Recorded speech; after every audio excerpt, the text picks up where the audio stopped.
Halo semuanya, perkenalkan kami dari kelompok 12 akan bahas tentang sebuah artikel yang berjudul Is it useful to improve modeling of usage scenarios to improve the environmental footprint of energy using product. Kelompok kami beranggotakan saya sendiri Mikel, ada Yuniko Victor, ada Azaria Haikal, dan Adit Febriansyah. Yang pertama kita akan mulai dari LCA. Sebenarnya apa itu LCA? LCA atau Life Cycle Assessment adalah sebuah metode berbasis cradle to grave yang digunakan untuk mengetahui jumlah energi, biaya, dan dampak lingkungan yang disebabkan oleh life cycle sebuah produk atau jasa tersebut, mulai dari ekstraksi bahan baku sampai fase pembuangan akhir setelah digunakan. Kata cradle to grave di sini itu akan dijelaskan pada bagian berikutnya. Tujuan dari LCA ini adalah untuk mendokumentasikan dan memperbaiki dampak dari produk atau jasa tersebut ke lingkungan agar lebih tidak mencemari lingkungan. Ada 4 langkah dalam melakukan LCA. Yang pertama adalah pendefinisian tujuan dan ruang lingkup, yang kedua analisis inventory, yang ketiga analisis dan penakaran dampak, dan yang keempat interpretasi. Ini semua tuh langkah-langkah ini tuh berdasar dari ISO 14040 tahun 2006 dan ISO 14041. Umumnya, terdapat pilihan utama menurut standar ISO 14044 dalam menentukan batasan sistem untuk sebuah studi LCA, yaitu pertama cradle to grave, yaitu bahan dan rantai produksi energi semua proses dari ekstraksi sampai ke pembuangan akhirnya. Yang kedua, cradle to gate, yaitu semua proses dari ekstraksi bahan baku melalui tahap produksi, digunakan untuk menentukan dampak sebuah produk terhadap lingkungan. Selanjutnya, gate to grave, yaitu semua proses pasca produksi yang meliputi penggunaan produk setelah keluar dari pabrik, digunakan untuk menentukan dampak penggunaan produk tersebut terhadap lingkungan. Dan yang terakhir, gate to gate, yaitu proses dan tahap dari tahap produksi saja, digunakan untuk menentukan dampak lingkungan dari proses produksi dari pabrik. Artikel ini membahas studi kasus sebuah truk refrigerasi yang jejak karbonnya itu berasal dari proses kerjanya dan penggunaan refrigerasi dalam proses kerjanya tadi itu. Akan dievaluasi spesifikasi truk, pengaruh kondisi lingkungan sekitar, bentuk dan kemasan produk yang diangkut oleh truk, tipe produksi, tipe transportasi, mode kerja, tipe engine, COP unit, dan efisiensi refrigerasi, serta cara-cara untuk mengumpulkan data-datanya. Dan pada akhirnya nih data-data ini semua akan dievaluasi dan diambil kesimpulannya atau mungkin saran. Kemudian selanjutnya kita bakal membahas di poin kedua, itu menggunakan produk menggunakan skenario. Jadi yang dari satu itu sumber dari pengumpulan data itu menunjukkan sumber data yang akan kita gunakan untuk melakukan analisis. Jadi ada beberapa sumber pengumpulan data. Yang pertama data yang real time. Jadi data real time itu dikumpulkan dengan bantuan sensor selagi proyek terus berjalan. Ini tuh paling reliable dibanding yang lainnya lah. Tapi kekurangan yang di sini tuh memakan waktu dan biaya yang cukup besar. Kemudian untuk yang kedua tuh sumber dari data percobaan. Data percobaan itu tuh dikumpulkan pada saat pengukuran pada waktu yang khusus. Jadi sehingga diharapkan yang adanya ini tuh dapat merepresentasikan hasil yang sebenarnya. Kemudian selanjutnya ada data simulasi numerik. Jadi ini tuh menggunakan formulasi matematika yang diturunkan untuk mendapatkan keadaan yang sebenarnya. Kemudian selanjutnya sumber data tadi skenario rata-rata. Jadi ini tuh menggunakan bahan dari berbagai literatur, pendapat pelanggan, dan juga pengetahuan dari ekspertis. Untuk kekurangan kelebihannya, yang di dalam buku telah ditabulasikan seperti untuk real time data tuh waktu yang dibutuhkan sangat buruk, terus untuk biayanya juga sangat banyak. Tapi kelebihannya dia tuh memiliki data yang reliable dan juga akurasi datanya itu juga sangat bagus. Selanjutnya data percobaan itu waktu yang digunakan cukup buruk dan membutuhkan banyak biaya juga, tapi reliability datanya cukup bagus dan juga akurasinya juga cukup bagus. Untuk memberikan simulasi data itu waktu yang kita butuhkan itu sangat lumayan sedikit dan biayanya juga tidak terlalu besar. Sedangkan untuk reliability datanya itu cukup buruk dan juga akurat, tapi akurasinya itu lumayan bagus. Kemudian untuk data dari skenario rata-rata itu waktu yang dibutuhkannya juga sedikit dan biaya juga cukup sedikit.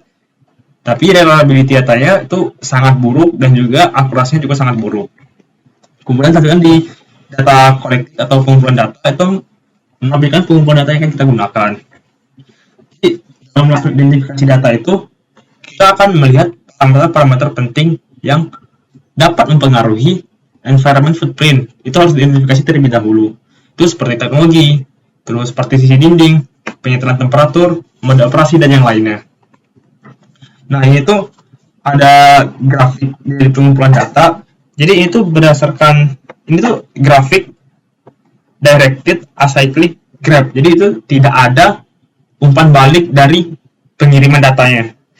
Jadi ini tuh dibangun untuk memodelkan semua parameter yang dapat mempengaruhi energi konsumsi, baik dari tinjauan literatur dan juga ahli pengetahuan dari Carrier Transicore. Dan juga di gambar ini tuh menunjukkan kompleksitas penggunaan energi dan banyak sekali parameter yang harus dipertimbangkan untuk memperoleh hasil yang realistis. Nah, kita kan tidak mungkin tuh menggunakan semua parameter ini. Jadi, beberapa parameter ini tuh bakal dipilih langsung oleh pelanggan.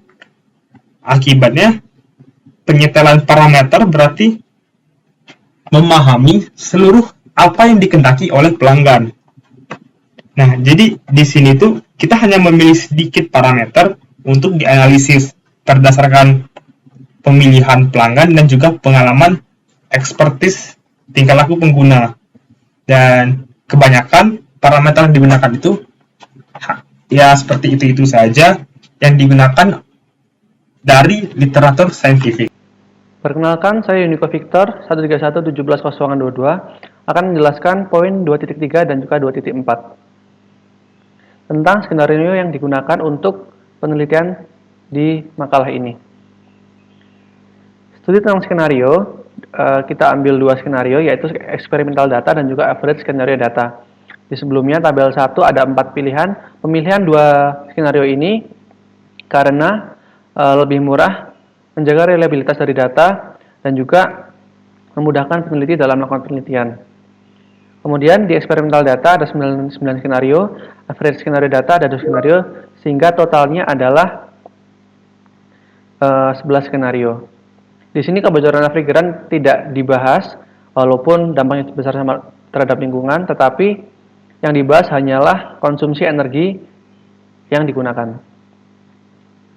Nah, di sini adalah penggunaan kedataan. Nah, inilah mode operasi dari masing-masing skenario, yaitu ada continuous run pada 0 derajat, start stop pada 0 derajat, continuous run pada negatif 20 derajat, start stop pada negatif 20 derajat, dan full capacity pada negatif 20 derajat, dengan pembobotan atau wedging tertera pada tabel. Nah, konsumsi energi ini diukur tergantung pada 4 parameter, yaitu ada titik pengaturan atau temperatur operasi, kemudian mode operasi, on atau off selama bukaan pintu, penggunaan tirai untuk bukaan pintu, dan keempat poin ini atau keempat parameter ini akan mempengaruhi besar refrigerasi yang digunakan. Kombinasi lain tidak dipertimbangkan karena mahalnya biaya untuk studi atau pengambilan data. Di 2.4, yaitu hasil pemodelan konsumsi energi, akan diolah data-data yang didapatkan di poin sebelumnya. Nah, di sini diasumsikan bahwa bukaan pintu dalam satu periode itu ada yang 5 menit, ada yang 10 menit, dan pengambilan datanya selama 3 jam. Keseluruhan menunjukkan konsumsi energi berkisar antara negatif 82% hingga positif 9,6% berbanding dengan skenario Eropa, yaitu 1.500 jam penggunaan TRU. Hasil juga akan menunjukkan parameter yang berbeda, terutama pengaruh perilaku pengguna akhir. Jadi driver atau pengantar dari barang tersebut atau pengguna truknya akan sangat mengaruhi dari refrigerasi yang digunakan. Di tabel 3 ini ada 11 skenario yang di state tadi, yaitu mulai dari continuous, start stop, kemudian ada on off juga, ada penggunaan curtains atau tirai plastik selama operasi, Dan di sebelah kanannya ada energy consumption dan juga standard deviation dari masing-masing kasus. Nah, di grafik skenario spesifik data dari eksperimen ini dapat diketahui bahwa ada satu kasus yang melebihi European Scenario Average, yaitu di skenario 11 melebihi sekitar 9,6%. Kasus skenario 11 adalah kasus pada full load negatif 25 derajat, sehingga skenario 11 ini emang sangat boros karena mendeliver barang frozen food dalam kondisi negatif 25 derajat dan juga run continuous. Nah, ini adalah perbandingan-perbandingan terkait masing-masing kasus atau skenario yang dipengaruhi oleh 4 parameter yang telah saya sebutkan tadi. Di akhir, aktivitas bisnis akan sangat mempengaruhi besarnya refrigeran atau refrigerasi yang digunakan. Misalkan kita mendeliver frozen food, itu akan berbeda dengan fresh food dan juga sebagainya. End user atau drivernya juga akan mempengaruhi besarnya refrigerasi atau energi yang digunakan selama proses refrigerasi berlangsung di truk. Perkenalkan, nama saya Azaria Haikal Ahmad, 131818013. Di sini saya akan melanjutkan presentasi dari rekan saya, yaitu di bagian pembahasan. Berikut adalah gambar dari skenario. Skenario yang dimodelkan di subbab 2 tadi. Bisa kita lihat di sini, dengan rata-rata Eropa 1500, namun, ada beberapa skenario yang signifikan bedanya, seperti di skenario 2, itu 279, memiliki perbedaan 82% dengan rata-rata di Eropa. Itu juga ada skenario 11 yang malah lebih buruk daripada di skenario Eropa, yaitu sebesar 9,6%. Hal ini tentunya sangat signifikan. Lalu juga ada kesulitan yang dialami oleh penulis ketika melakukan eksperimen ini, yaitu kesulitan untuk mengkompromikan data yang dibutuhkan, data yang handal, dengan sumber daya seperti manusia, waktu, dan keuangan. Studi ini dilakukan selama 2 bulan. Hal ini dilakukan kenapa? Karena jumlah parameter yang banyak dan juga ukuran sistem, yaitu sistem Tyrrell Refrigeration Box. Di sistem ini, itu harus dilakukan dalam waktu yang lebih lama. Kenapa? Karena dibutuhkannya stabilitas termal di sistem ini. Sehingga, karena ada waktu yang lebih lama, maka dibutuhkan rekomendasi khusus kepada end user untuk menjamin kelangsungan cold chain, selagi mengurangi konsumsi energi. Nah, hal yang didapatkan apa sih dari eksperimen ini? Ada feedback untuk co-design dan rekomendasi ke end user. Sehingga end user dapat melakukan perilaku yang sustainable, perilaku yang berkelanjutan. Namun perlu diingat bahwa dampak lingkungan yang disebabkan dengan kita mengubah desain, dengan kita memakai eco-design ini, itu harus lebih kecil daripada dampak yang bisa kita tanggulangi dengan menggunakan eco-design. Lalu, sebenarnya penelitian ini memungkinkan untuk membuat rekomendasi penggunaan spesifik, namun datanya tidak cukup. Hal ini karena bisnis apa yang dilakukan oleh end user itu akan berbeda bisnis satu dengan bisnis yang lainnya. Namun ada sesuatu yang menarik di paper ini, yaitu adanya alat khusus yang dapat menganalisis perilaku end user dan memperkirakan potensi penghematan. Bagaimana ini bisa dilakukan? Karena alat ini mengidentifikasi praktik penggunaan yang tidak diinginkan. Bagaimana sih cara kerja alat ini? Di paper ini, alat ini disebut eco-feedback, di mana pada saat awal, dia akan menggunakan data eksperimen, lalu akan menyarankan sustainable behavior, dan saran ini bisa dilakukan, bisa tidak oleh end user tersebut. saran ini akan diubah menjadi data feedback dan akan kembali ke eco-feedback.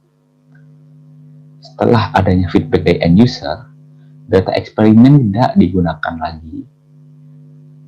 Namun dia akan terus-menerus menggunakan feedback dari end user.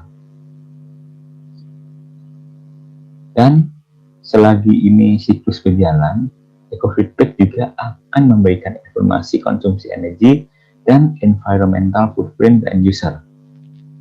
Itu. Dan eco-feedback ini di paper bisa mengurangi sampai dengan 41,7%. Besar sekali ya.